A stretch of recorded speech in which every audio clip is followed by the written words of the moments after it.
Hey guys, Justin Shell here, and just wanted to throw out something here today. I know a lot of people do struggle with this, and if you struggle with this, I really hope this helps. Giving out your company name, especially when it comes to like social media, or if you kind of get pinned in a corner in a prospecting moment, and they ask you what it is or what's the name of the company, and you know, you kind of like freak out. Oh, I don't know what to say. I'll just tell them. Well, you tell them, and of course it goes 1,000 different ways. But if this is something that you struggle with, stay tuned.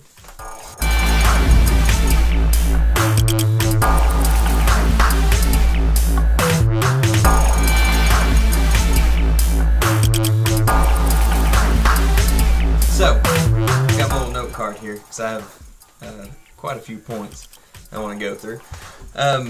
So don't give out the name of your company is basically what I want to get to you. And why do you not want to give out the name of your company?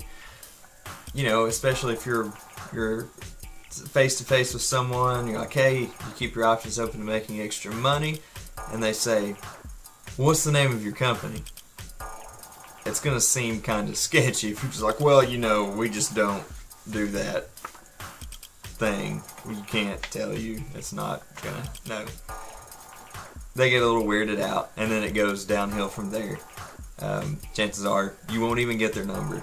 You won't be able to get anything accomplished there.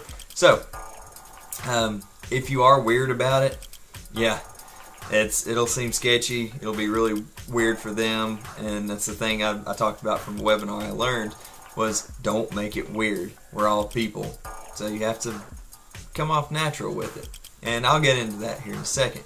But here are a few reasons why you don't want to give out the name anywhere. Don't put it on your Facebook, don't put it on social media, don't shoot people links through messages or email. Don't do that. Don't. Because what will happen is, number one, a little disease we like to call Google-itis.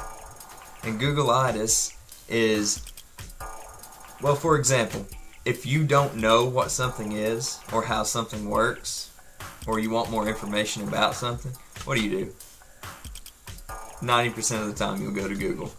Well, just Google it. Well, how long do you cook rice? Just Google it. Don't go look at the package where it actually says it. Just Google it. So, Google-itis. And the way the analytics and everything's set up on Google, whatever you type in, whatever you're looking for, you will find. So, if your company's name is Allison's Water, I don't know, I'm not very creative, you know, right off the top of my head there with that one. So, Allison's Water. And you Google Allison's Water, scam. You're going to see every reason why Allison's Water is a scam. Because that's what you're looking for. So, they're going to get on there, they'll see all the good comments and the way our brains are all set up. Negativity, boom. One negative thing, it's shot, done. So, you don't want them to Google it, so you don't want to give them the name. Number two, you're going to lose the curiosity because you give them the name, of course they will go back to Google, or possibly they've heard of it, but they heard about it through a different person that was maybe not especially that great with people, and they kind of left a bad taste in their mouth, so they're done. They don't want to hear about it anymore. So you lose the curiosity, and you know that's an edge that is an advantage for you as a network marketer. And number three is you lose your posture. If you're in a prospecting situation and all of a sudden they're like, what's the name of the company? And you're like, well, and you don't want to tell them, and then chances are you'll lose your posture and you'll give in and just tell them, and that means they've got control. You want to keep control the entire time, so you give the name when you're good and ready to give the name.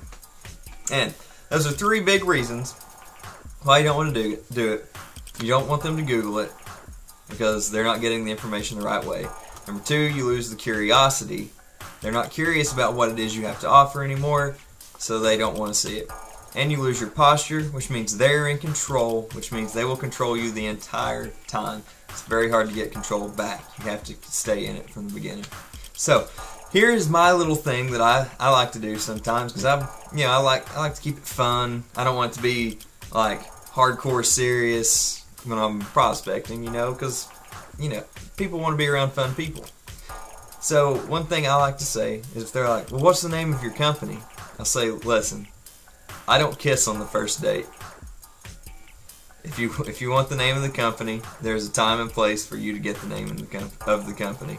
Right now is not it. But if you are curious about what I have to offer, I've got to run, but let me get your name and number, and I'll give you mine, and I'll follow up with you. Simple as that. I don't kiss on the first date. I didn't do that when I was really dating, and I'm not going to do it now. So, with that being said, I hope that tip helps you out. If it does, feel free to connect with me. Shoot me an email at justinshell, TN as in Tennessee, @gmail.com, and I'll be glad to chat with you. If you like these kinds of trainings, please, especially if you have an idea that can go along with this that you've used that helps you get through it, comment below. I'm sure everyone would appreciate that. And guys, get out there and crush it this week. Today's Monday. We've got 5 days till the weekend. Let's go. Let's make it happen. Let's make some money. Get out there. Family deserves it. Talk to you later.